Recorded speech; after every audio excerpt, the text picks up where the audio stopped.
अस्सलाम वालेकुम, मेरा नाम मोहम्मद हैदर है।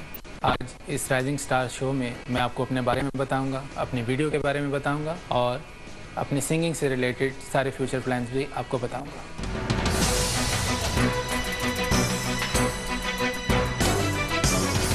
गाने का शौक़ मुझे बचपन से था। अपने स्कूल में गाया करता था, स्कूल के स्टेज पे गाया करता था, बहुत सारे छोटी मोटी गैदरिंग्स के अंदर गाता था।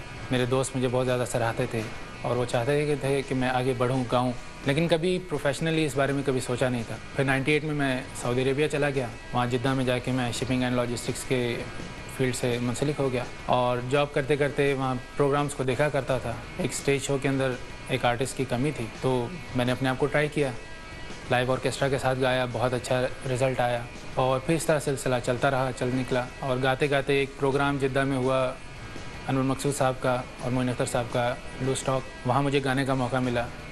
तो अनवर मकसूद साहब ने मुझे बहुत सराहा और मुझे पाकिस्तान आने का कहा। पाकिस्तान आने के बाद मैंने बहुत सारी मुश्किलात को फेस किया। इतना आसान नहीं था प्रोफेशनली सिंगर बनना। सबसे पहले म्यूज़िक डायरेक्टर ढूंढना, लकीली मुझे मेरे दोस्त मिल गए, मुहर्रम नाज। उन्होंने मुझे गाइड किया, टीच किया, उन्होंने मुझे तालीम दी। उसके बाद मेरे एल्बम को उन्होंने लाइन अप किया, मुझे गाने बनाए मेरे लिए उन्होंने, और उसको फिर मैंने रिकॉर्ड किया। और रिकॉर्ड करने के बाद फिर अनवर मकसूद साहब से मुलाकात हुई, वो मुझे ARY में लेके आए।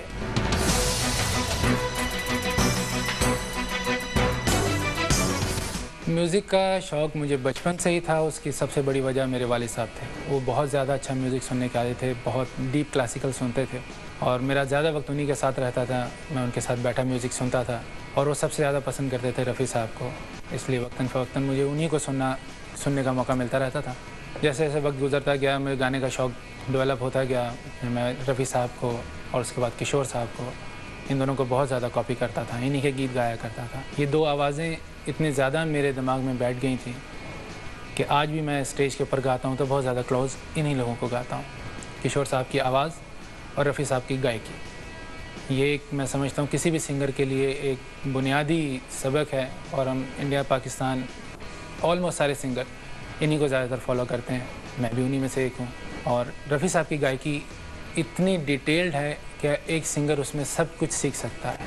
किशोर साहब एक ऐसे फ़नकार थे जो अपनी आवाज़ से तस्वीर बनाते थे। जिस तरह मुसव्विर अपने रंग भर के एक तस्वीर को बनाता है, उसी तरह वो अपनी आवाज़ से एक तस्वीर बना दिया करते थे। कैसा भी कैरेक्टर हो, किसी भी तरह का अंदाज़ हो, वो उसको बखूबी निभाया करते थे। वो चीज़ मुझे बहुत लुभाती थी और मैं उस चीज़ को बहुत ज़्यादा फॉलो करता था। पाकिस्तान के अंदर मेरे सबसे बड़े जिनको मैं फ़ॉलो करता हूँ, जिनको मैं सुनता हूँ, वो हैं सज्जाद अली साहब। एक आर्टिस्ट जो बचपन से गाता चला आ रहा है और पाकिस्तान के बहुत ही फ़ाइन आर्टिस्ट हैं। मेरी बहुत बड़ी ख्वाहिश है कि मैं उनसे मिलूँ। उनको मैंने बहुत ज़्यादा सुना है बचपन से। उनकी ठुमरियाँ हैं या अब आके उन्होंने पॉप सिंगिंग शुरू की, वो सारे गीत मुझे याद हैं, मेरे पास हैं। सज्जाद अली साहब की तकरीबन सारे गाने मैंने सुने हैं, उनके सारे एल्बम सुने हैं। मेरी खुशकिस्मती है कि जिस स्टूडियो में वो रिकॉर्डिंग करते हैं, मेरी ऑडियो रिकॉर्डिंग भी उसी स्टूडियो में हुई और मेरे पसंदीदा सिंगर्स में से एक सज्जाद अली साहब है।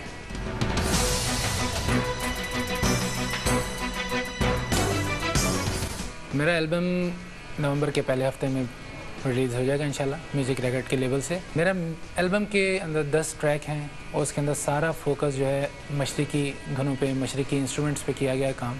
इसमें 2-3 पैपी नंबर्स हैं, लेकिन ज़्यादातर रोमांटिक और थोड़ा सैड वर्जन है ईस्टर्न म्यूज़िक के साथ। सबसे पहले मैंने इस बार ट्राई किया मालकोस राग को लेके, हम लोगों ने काफ़ी उसको चेंज करके एक पॉप नंबर बनाया, उसमें सिंधी और अरबिक रैप भी डाला।